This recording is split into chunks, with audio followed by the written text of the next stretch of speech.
Hello दोस्तों, LU classes की इस नई वीडियो में आप सभी का स्वागत है।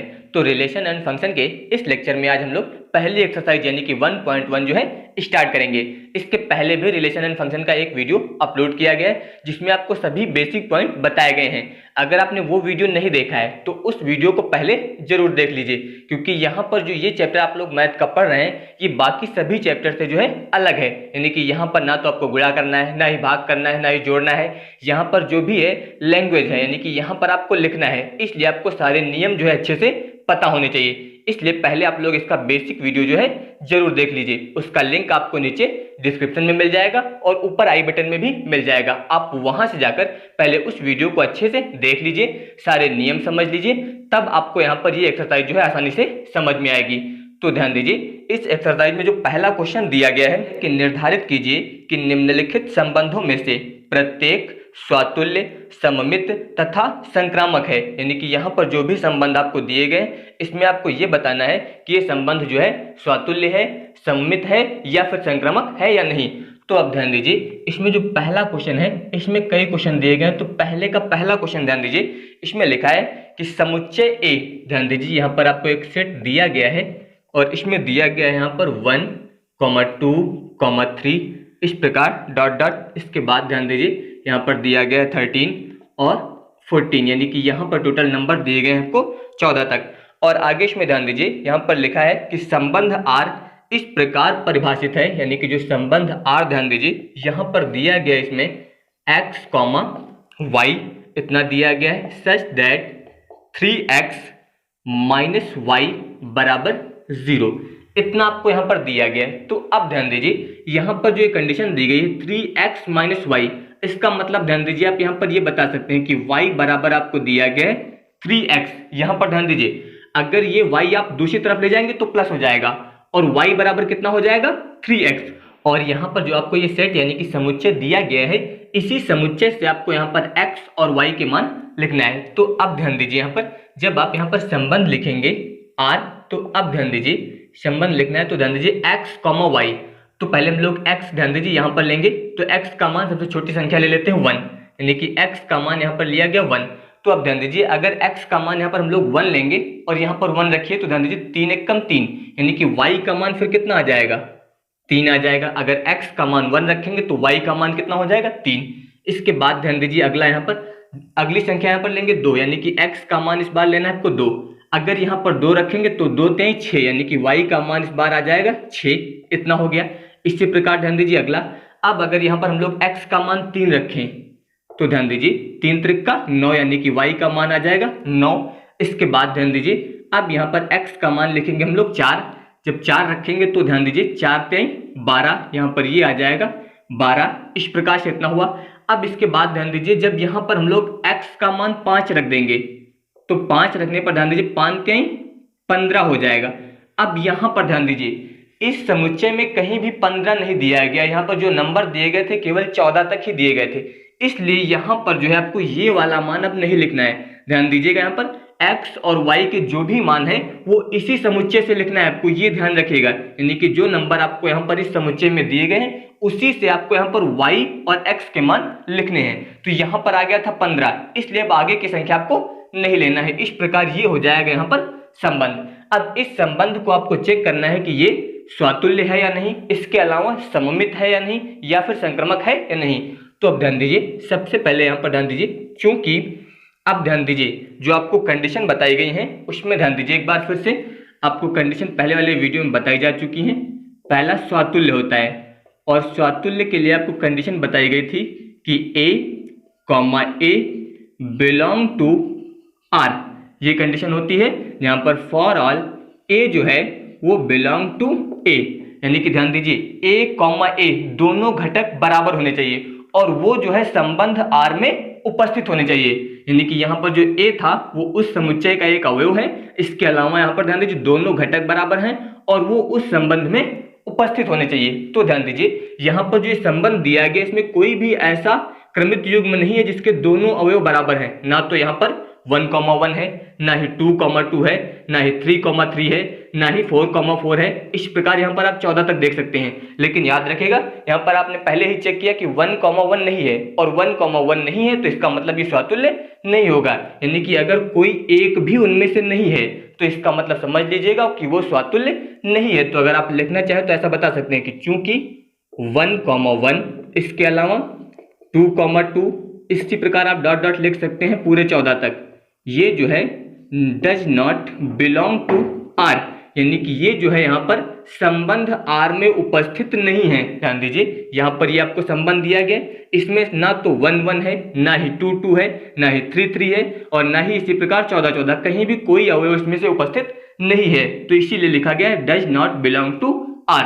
तो इसका मतलब आप बता सकते हैं यहाँ पर कि आर जो है वो स्वातुल्य नहीं है। यहाँ पर आप लिखेंगे कि आर स्वातुल्य नहीं है। इस प्रकार से ये इतना होगा। अब इसी प्रकार ध्यान दीजिए सम्मित के लिए आपको कंडीशन बताई गई है कि यदि a, b belong to R, ध्यान दीजिए a, b belong to R, तो यहाँ पर जो है b, a belong to R. अगर a, b आर में है तो इसका मतलब वहां पर फिर b, a भी होना चाहिए। यहाँ पर फॉर ऑल बता सकते हैं कि a, b जो है बिलोंग टू a, इस प्रकार से। तो अब ध्यान दीजिए यहाँ पर सम्मित के लिए कंडीशन, अब ध्यान दीजिए इसमें आप बता सकते हैं कि चूंकि ध्यान दीजिए जैसे कि यहाँ पर 1,3 है, ध्यान दीजिए 1,3 इसमें दिया गया है। ध्यान दीजिए आप बता सकते हैं कि 1,3 बिलोंग टू आर, यानी कि इस आर में 1,3 उपस्थित है। लेकिन अब ध्यान दीजिए यहाँ पर जो 3,1 है ये यहाँ पर उपस्थित नहीं है आर में। ध्यान दीजिए इस आर में कहीं भी 3,1 नहीं दिया गया है, लेकिन 1,3 है। तो अब ध्यान दीजिए 1,3 है लेकिन 3,1 नहीं है, इसलिए यहाँ पर ये सम्मित नहीं होगा, क्योंकि आपको कंडीशन बताई गई कि सम्मित तभी होगा अगर उसमें a, b आर में उपस्थित है तो वहां पर b, a भी उपस्थित होना चाहिए। लेकिन यहाँ पर 1,3 तो है लेकिन 3,1 नहीं है, इसलिए आप बताएंगे कि 1,3 बिलोंग टू आर लेकिन 3,1 does not belong to R. इसलिए यहां पर आप बता सकते हैं कि आर सममित नहीं है, यानी कि आर जो है ये सममित भी नहीं है। अब इसके बाद ध्यान दीजिए तीसरी कंडीशन है संक्रमक की। अब ध्यान दीजिए यहाँ पर संक्रमक के लिए, और संक्रमक के लिए अगर आपको बताया गया कि अगर a, b belong to R और इसके अलावा ध्यान दीजिए b, c belong to R, तो वहां पर जो है a, c belong to R ऐसा होना चाहिए। जहां पर आप बता सकते हैं कि for all a, b, c belong to a, ये कंडीशन है संक्रमक के लिए। यानी कि a, b आर में उपस्थित है और इसके अलावा b, c भी आर में उपस्थित है, तो वहां पर a, c भी जो है उसमें उपस्थित होना चाहिए। तो उसी प्रकार अब यहाँ पर आप ध्यान दीजिए, यहाँ पर आप बताएंगे कि क्योंकि, यहाँ पर क्योंकि लिख सकते हैं फिर चूंकि। अब ध्यान दीजिए यहाँ पर 1,3 दिया गया है, तो जान लीजिए यहाँ पर ये मान लेते हैं हम लोग ये a है और ये वाला b है। इसी प्रकार ध्यान दीजिए अब यहाँ पर ये भी है 3,9, यानी कि ये b है और ये c है। तो अब ध्यान दीजिए यहाँ पर 1,3 बिलोंग टू आर, ये आर में उपस्थित है। इसके अलावा ध्यान दीजिए यहाँ पर 3,9 बिलोंग टू आर, 3,9 जो है ये भी इस आर में उपस्थित है। लेकिन अब इसके अनुसार ध्यान दीजिए अगर a, b और b, c आर में है तो a, c भी होना चाहिए। a, c का मतलब 1,9, ध्यान दीजिए a, c इसका मतलब इसमें 1,9 भी होना चाहिए और 1,9 इस आर में नहीं है। तो अब ध्यान दीजिए यहाँ पर आप बता सकते हैं कि 1,9 does not belong to R, यानी कि 1,9 जो है इसमें उपस्थित नहीं है, केवल 1,3 और 3,9 जो है इसमें उपस्थित है, लेकिन 1,9 नहीं है। इसलिए इसका मतलब आप बता सकते हैं यहाँ पर कि अतः आर, यहाँ पर लिखेंगे संक्रमक नहीं है। तो आपको यहाँ पर जो है तीनों कंडीशन याद होना चाहिए, बाकी आपको क्वेश्चन को सॉल्व करने में कोई समस्या नहीं होगी। यानी कि यहाँ पर जो ये संबंध आर था ये ना तो स्वातुल्य है, ना ही सम्मित है और ना ही संक्रमक है।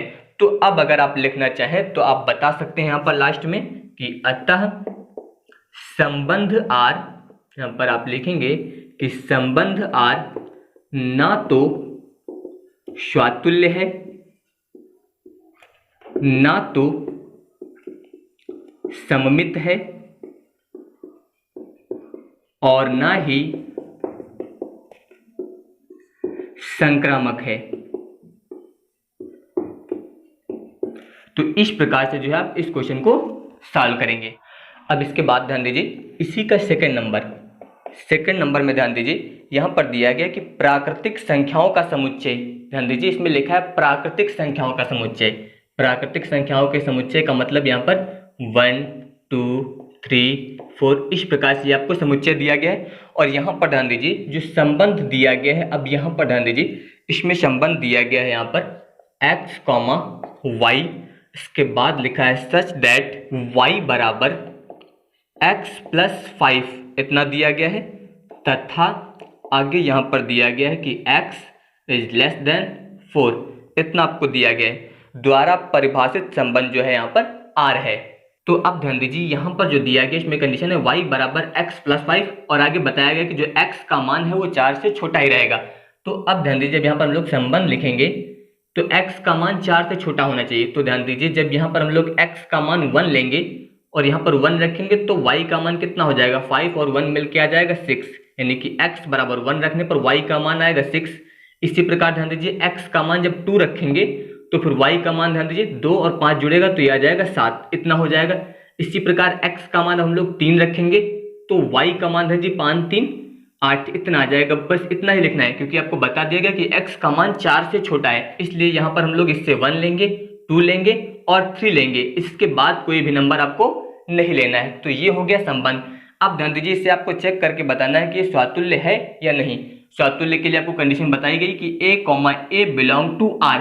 अब ध्यान दीजिए यहाँ पर इसका पहला अवयव क्या है 1, और इसमें ध्यान दीजिए संबंध में कहीं भी 1,1 नहीं आया है। और आपको बता दिया गया कि अगर एक भी नहीं मैच होगा, यानी कि एक भी जो है इस कंडीशन को फॉलो नहीं करेगा तो इसका मतलब वो स्वातुल्य नहीं होगा। तो आप बता सकते हैं यहाँ पर कि क्योंकि, यहाँ पर आप लिखेंगे इसमें कि क्योंकि 1,1 does not belong to R, यानी कि 1,1 जो है ये R में उपस्थित नहीं है। इसलिए आप बता सकते हैं यहाँ पर कि इसलिए R स्वातुल्य नहीं है। इस प्रकार से इतना हो जाएगा। अब इसके बाद ध्यान दीजिए सममित के लिए। अब सममित के लिए कंडीशन ध्यान दीजिए कि अगर a, b है इसमें तो b, a भी होना चाहिए। तो उसी प्रकार ध्यान दीजिए अब यहाँ पर ध्यान दीजिए संबंध में, जैसे कि मान लीजिए यहाँ पर आप लिखेंगे क्योंकि 1,6 बिलोंग टू R, यानी कि 1,6 इस R में है, लेकिन अब ध्यान दीजिए इसमें 6,1 जो है does not belong to R। और आपको ये बताया गया सममित के लिए कि अगर a, b R में है तो b, a भी R में होना चाहिए। लेकिन यहाँ पर ध्यान दीजिए 1,6 है इसमें, लेकिन 6,1 नहीं है। इसलिए यहाँ पर आप बताएंगे कि R सममित नहीं है। इस प्रकार से ये होगा। अब इसके बाद आप चेक करेंगे कि संक्रमक है या नहीं। तो अब इसके लिए ध्यान दीजिए, यहाँ पर ध्यान दीजिए संक्रमक के लिए आपको बताया गया कि a, b, फिर अगला पद b, c। अगर a, b R में उपस्थित है तो b, c भी R में उपस्थित होना चाहिए, और उसके साथ ही उसमें a, c भी जो है ये उपस्थित होना चाहिए। तो ध्यान दीजिए अगर इसको हम लोग मान ले a और इसको मान ले b, यानी कि a, b, तो अब ध्यान दीजिए b और कहीं भी नहीं है इसमें, यानी कि आप बता सकते हैं यहाँ पर कि किसी भी युग्म के लिए संबंध R में ध्यान दीजिए जैसे कि बताया गया आपको कि a, b belong to R तथा b, c belong to R के लिए जो है यहाँ पर होना चाहिए a, c belong to R, लेकिन ऐसा जो है नहीं है। इसलिए आप बताएंगे यहाँ पर कि R जो है वो संक्रमक नहीं है। इस प्रकार से यहाँ पर आप इतना लिखेंगे। और अब इसके बाद ध्यान दीजिए ये ना तो स्वातुल्य है, ना ही सममित है और ना ही संक्रमक है। तो अब आप यहाँ पर लिखेंगे कि अतः संबंध R जो है ना तो स्वातुल्य है, ना तो स्वातुल्य है, ना तो सममित है, और ना तो संक्रमक है, इस प्रकार से जो है आप इसे सॉल्व करेंगे। अब इसके बाद ध्यान दीजिए इसी का क्वेश्चन नंबर 3, इसमें ध्यान दीजिए यहाँ पर दिया गया है कि समुच्चय, यहाँ पर दिया गया है आपको सेट दिया गया है यहाँ पर कि 1, 2, 3, इसके बाद दिया गया है 4, 5, 6, इस प्रकार से यहाँ पर दिया गया है। और इसमें यहाँ पर ध्यान दीजिए संबंध दिया गया है कि r, ध्यान दीजिए x, y सच दैट, इसके बाद आपको आगे बताया गया इसमें कि y भाज्य है x से, यानी कि ये बताया गया कि y जो है वो x से भाज्य है, इतना आपको बता दिया गया, द्वारा परिभाषित संबंध r है। तो अब ध्यान दीजिए यहाँ पर, अब अगर आप संबंध लिखें तो अब ध्यान दीजिए यहाँ पर ये बताया गया कि जो y है ये भाज्य है x से, और आपको ये भी पता है कि x और y जो है वो आपको इसी सेट यानी कि इसी समुच्चय से लेना है, और ये बता दिया कि y जो है वो x से भाज्य है। तो ध्यान दीजिए x, y लिखना है, इसका मतलब आप लिख सकते हैं कि 1, 1, ध्यान दीजिए 1, 1 लिख सकते हैं, क्योंकि एक जो है एक से भाज्य है। इसी प्रकार आप लिख सकते हैं 1, 2, 2 भी एक से भाज्य है। फिर अगला लिख सकते हैं 1, 3, ये भी भाज्य है। 1, 4, 4 भी भाज्य है। इसके अलावा 1, 5, 5 भी भाज्य है। इसके अलावा 1, 6, 6 भी जो है 1 से भाज्य है। इसका मतलब ध्यान दीजिए इसमें जो y है ये x से भाज्य होना चाहिए। तो यहाँ पर जितनी भी संख्या है ये सब 1 से भाज्य हैं। इसके अलावा ध्यान दीजिए आपको ये भी पता होगा कि प्रत्येक संख्या जो है स्वयं से भाज्य होती है। स्वयं से भाज्य होने का मतलब कि 2, 2, इसके अलावा बता सकते हैं 3, 3, इसके अलावा 4, 4, 5, 5 और 6, 6। इस प्रकार आपको ये पता होना चाहिए कि प्रत्येक संख्या जो है स्वयं से भाज्य होती है। अब ध्यान दीजिए इसके अलावा अगर आप लिखें तो अब ध्यान दीजिए इसमें कौन कौन से भाज्य होंगे ये बताया गया कि y जो है वो भाज्य है x से। तो अब ध्यान दीजिए यहाँ पर आप बता सकते हैं कि जो 4 है ये 2 से भाज्य हो जाएगा। 4 जो है 2 से भाज्य हो जाएगा, तो इस प्रकार लिख सकते हैं। इसी प्रकार ध्यान दीजिए जो 6 है वो 3 से भाज्य हो जाएगा, यानी कि 3, 6। तो इस प्रकार ये संबंध बना। तो अब ध्यान दीजिए इसमें सबसे पहले तो आप यही बता सकते हैं कि चूंकि प्रत्येक संख्या स्वयं से भाज्य होती है, इसलिए यहां पर a, a belong to r, ये जो संबंध होता है पहला वाला ये यहां पर सही हो जाएगा। a, a belong to r, और यहाँ पर a जो है ये उपस्थित होना चाहिए समुच्चय में। तो अब ध्यान दीजिए यहाँ पर 1, 1 जो है r में उपस्थित है। इसके अलावा 2, 2 भी r में उपस्थित है। 3, 3 भी r में उपस्थित है। 4, 4 भी r में उपस्थित है। 5, 5 भी उपस्थित है। 6, 6 भी उपस्थित है। इसके अलावा आपको बताया गया कि जो ये पद है ये a में उपस्थित होना चाहिए। तो 1 भी है, 2 भी है, 3 भी है, 4 भी है, 5 भी है और 6 भी है। इसका मतलब आप बता सकते हैं यहाँ पर कि r जो है वो स्वातुल्य है। इस प्रकार से इतना हुआ।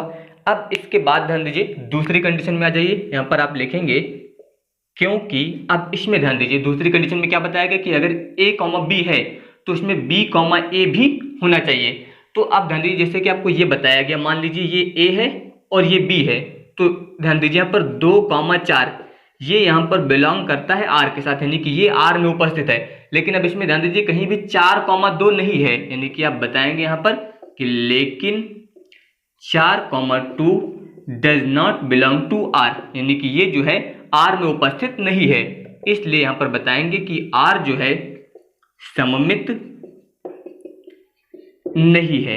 इस प्रकार से अब इसके अलावा जो तीसरी कंडीशन है, ध्यान दीजिए तीसरी कंडीशन क्या होती है यहाँ पर कि a, b बिलोंग टू, ध्यान दीजिए r, और इसके अलावा होता है b, c belong to r। तो वहां पर जो है a, c जो है बिलोंग करना चाहिए r के साथ, यानी कि अगर a, b है, इसके अलावा b, c है, तो वहां पर a, c भी r में उपस्थित होना चाहिए। तो इसी प्रकार ध्यान दीजिए, मान लीजिए यहाँ पर ध्यान दीजिए 1, 1 है, इसके अलावा 1, 2 है, तो ध्यान दीजिए इसको आप मान लीजिए a, b, इसको मान लीजिए बी सी। तो अब ध्यान दीजिए ये ए कॉमा बी, बी कॉमा सी, इसके बाद ध्यान दीजिए ए कॉमा सी का मतलब 1,2 और 1,2 इसमें उपस्थित है। इसी प्रकार अगला ध्यान दीजिए, कोई भी ध्यान दीजिए, जैसे कि मान लीजिए ध्यान दीजिए यहां पर आपको दिया गया 1,3, तो ये है 1,3। इसके अलावा आप ध्यान दीजिए यहां पर दिया गया 3,6, 1,3 3,6 है, इसका मतलब यहाँ पर 1,6 भी होना चाहिए, 1,6 भी है, यानी कि ये वाली जो कंडीशन है वो इस संबंध में लागू हो रही है। यानी कि ए कॉमा बी अगर आर में उपस्थित है तो बी कॉमा सी भी आर में है, और वहां पर अगर बी कॉमा सी है तो ए कॉमा सी भी जो है आर में उपस्थित है। तो आप बताएंगे यहां पर कि इसलिए आर संक्रामक है। इस प्रकार से इतना लिखेंगे। फिर आप बता सकते हैं इसमें कि अतः आर जो है, यानी कि आप बताएंगे कि आर जो है, ध्यान दीजिए आर जो था ये स्वातुल्य है, इसके अलावा संक्रामक है लेकिन सममित नहीं है। तो आप बताएंगे कि आर स्वातुल्य और संक्रामक, स्वातुल्य और संक्रामक है लेकिन सममित नहीं है। इस प्रकार से आपको यहां पर लिखना है। तो इस पहले नंबर क्वेश्चन में जो भी क्वेश्चन अब बाकी रह गए हैं वो आप लोग स्वयं सॉल्व करेंगे। अगर कोई समस्या आती है तो कमेंट बॉक्स में जरूर बताएंगे। तो वीडियो देखने के लिए धन्यवाद। अगर आप सभी को ये वीडियो पसंद आया हो तो इस वीडियो को लाइक, शेयर और चैनल को सब्सक्राइब जरूर करिएगा। धन्यवाद।